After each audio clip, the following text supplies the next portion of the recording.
Olá pessoal, sejam todos muito bem-vindos a mais uma aula aqui no canal. Eu me chamo Luana, sou professora, microbiologista e hoje nós vamos colocar em prática nossos conhecimentos de vocês em microbiologia, utilizando questões de vestibulares. Então, se você está aí nesse preparatório, né, se preparando, se aquecendo para o vestibular e você está procurando questões de microbiologia para treinar, o seu ponto, o seu local é aqui. Então, antes de mais nada, não esquece de curtir esse vídeo, de se inscrever no canal para ajudar a professora que vocês gostam tanto, que nesse caso sou eu. Então, vamos lá, sem enrolar e para nossas questões, certo? Acho que vocês estão visualizando aí. Só um instante. Agora sim vocês estão visualizando. Essas questões, como eu comentei, são questões de vestibular. Essa daqui é da Universidade do Estado do Amazonas. Hoje nós vamos trabalhar questões de microbiologia não só voltada para um grupo específico, tá? Se você tem interesse, por exemplo, em treinar questões de virologia, assista essas aulas que eu vou deixar linkada aqui para vocês, onde eu também trabalho questões de microbiologia voltada para a virologia. Vamos lá tentar resolver essa primeira questão. Na década de 1920, o pesquisador Alexander Fleming notou em uma cultura de bactérias o desenvolvimento de um fungo de um determinado gênero que impedia o crescimento de bactérias. Ele identificou a substância como produzida pelo fungo responsável por essa inibição, descobrindo-se assim o primeiro antibiótico. Então, aquela história clássica do descobrimento da penicilina, tá? E aí ele quer que você complete essa frase substituindo pelas palavras que são as corretas a partir das opções que se dão aqui na questão. Como eu falei, esse aqui é um resumo da descoberta da penicilina, que foi o primeiro antibiótico. O Alexander Fleming ele estava trabalhando com bactérias do gênero Staphylococcus e essas placas ficaram por algum tempo lá sem serem descartadas. Depois que ele voltou de férias, ele viu que ao redor da colônia dessas bactérias cresceu um mofo, só que ele percebeu que esse mofo, na verdade, essa bactéria, quando estava mais próxima do mofo, ela não se desenvolvia. Existia um espaço vazio ali que a gente chama de halo, onde aquele fungo estava soltando naquele meio de cultura substâncias que estavam inibindo o crescimento daquela bactéria. Tá? Então, essa aí esses são mais alguns detalhes da descoberta da penicilina.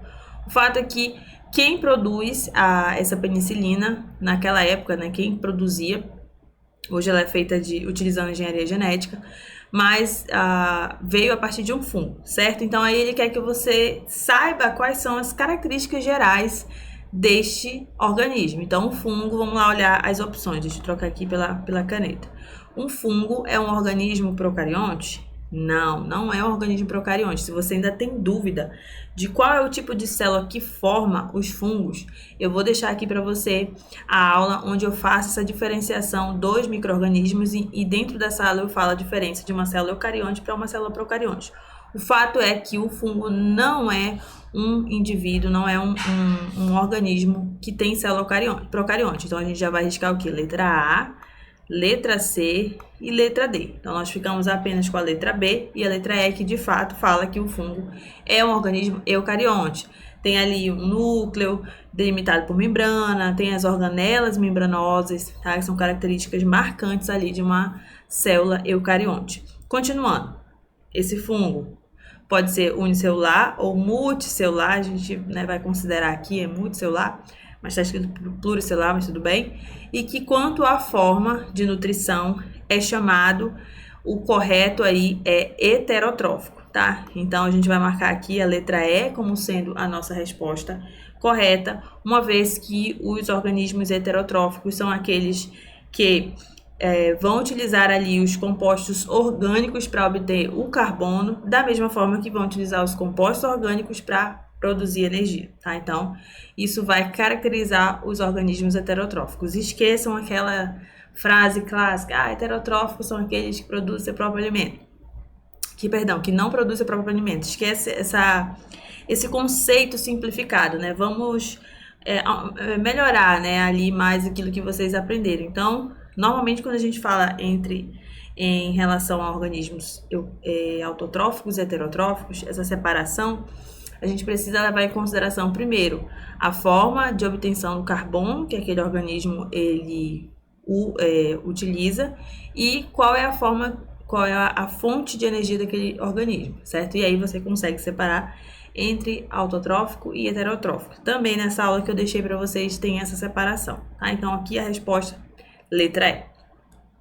Próxima questão da UFPE diz o seguinte: em relação à AIDS, que é a sigla, né, da Síndrome da Imunodeficiência Adquirida, analise as proposições a seguir. Então, você tem 4 proposições relacionadas à AIDS e você precisa dizer se é verdadeiro ou falso, tá? Então, vamos lá analisar. Primeiro, é causada por um retrovírus. Verdade, tá? Então, a AIDS, ela é uma infecção, né, uma doença, perdão, que é causada por um vírus da família Retroviridae, do gênero lentivírus, ok? Então, a primeira afirmação, ela está correta. Segunda, pode ser transmitida pelo leite materno das mães contaminadas pelo HIV. Isso também é verdade. Aliás, não só o vírus HIV pode ser transmitido através do leite materno. Outros micro-organismos, outros vírus causadores de ST também podem ser transmitidos pelo leite materno. Então, por isso que é importante, ao longo do pré-natal, as mães fazerem os testes sorológicos para verificar ali a presença ou não, né, desses micro-organismos. Nesse caso, quando se faz o teste, você não busca o agente. No caso do HIV, hepatite B, você faz um teste ali no seu sangue para verificar a presença de anticorpos que são respostas do nosso corpo mediante a infecção, tá? Então, é muito importante que todas as mamães, durante o pré-natal, façam esses testes justamente para proteger o bebê no momento do nascimento e logo também durante a amamentação, tá? Que é vedado a essas mães. Terceiro, o uso de preservativos, nesse caso a camisinha, durante as relações sexuais é uma das principais medidas profiláticas, ou seja, de proteção. Verdade também. Então, a gente sempre foca aqui, né, todas as aulas, no final das aulas de STs que eu tenho aqui no canal, eu sempre falo e enfatizo a questão da prevenção. Utilizar o preservativo durante as relações sexuais, você evita, né, um método de barreira que você faz com que protege a pessoa, né, de se infectar não só pelo vírus HIV, como qualquer outro IST no momento da relação sexual, tá? Vaginal ou anal. E a última, quarto, a transmissão é frequente pelo contato de mãos. Não, a gente tem aqui isso aqui é falso, tá? Então, no caso do HIV, ele é um vírus que, apesar de poder ser adquirido quando se utiliza, por exemplo, um alicate contaminado com secreções, com sangue, né? Que a pessoa que está contaminada, está fazendo a unha, sangrou, ficou ali no alicate, e aquele alicate vai ser usado por outra pessoa e pode ser que aquela secreção ainda esteja contaminada. Isso é possível. Porém, ele é um vírus que não tem uma certa durabilidade no ambiente, tá? Então, essa transmissão por meio de contato de mãos, pelo beijo, pelo abraço, isso não acontece. A principal forma de transmissão é pela via sexual, tá? No caso de mãe para filho, né? Durante a gestação e também quando há o compartilhamento de seringas ali entre pessoas, tá bom? Então, o número 4 está errada, por esse motivo a gente vai marcar apenas, né, como correto o que está dizendo na letra C. 1, 2 e 3 apenas. E a última questão, também na Universidade do Estado do Amazonas, diz o seguinte. Aqui, na parte inicial, é um trecho de uma fala do Papa. Camisinha pode ser aceita em alguns casos, diz Papa, adotando posição sem precedente. No caso, Papa Bento XVI. Ele classifica o uso de preservativo de primeiro ato de responsabilidade em relações que envolvam prostituição. O Papa Bento XVI admitiu em declarações para um livro do escritor alemão Peter Seewald que o uso da camisinha pode ser justificável em alguns casos e clama por uma humanização da sexualidade como forma mais eficaz de combate à AIDS. Então, é um trecho de uma fala, né, do Papa, juntamente com alguns comentários do repórter, tá? Vamos lá para a parte que interessa. Além da AIDS, o uso de camisinha nas relações sexuais protege as pessoas de outras doenças, né? Então, aqui, veja bem o que a questão está falando.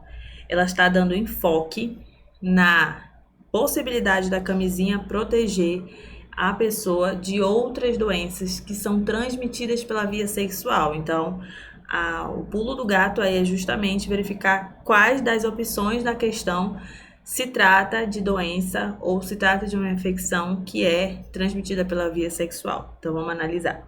Letra A, tricomoníase, correto, é uma IST, só que ela é causada por um protozoário. Então, ela pode ser protegida utilizando camisinha? A pessoa pode se proteger dessa IST usando camisinha? Sim. Sífilis, também, uma IST causada por uma bactéria. Cancro mole, também. Tá? Então, a nossa resposta já fica aqui na letra A, mas vamos analisar as outras. Letra B, sífilis, sim, é uma IST.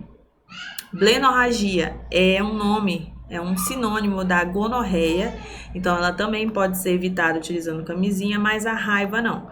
A raiva, ela é uma infecção que ela é transmitida, na verdade é uma doença causada por um vírus que é transmitida pela saliva de animais contaminados. Né? Pode ser por meio de mordidas, né? Ou quando um animal contaminado lame uma pessoa, mas na maioria das vezes é por meio de mordeduras, tá?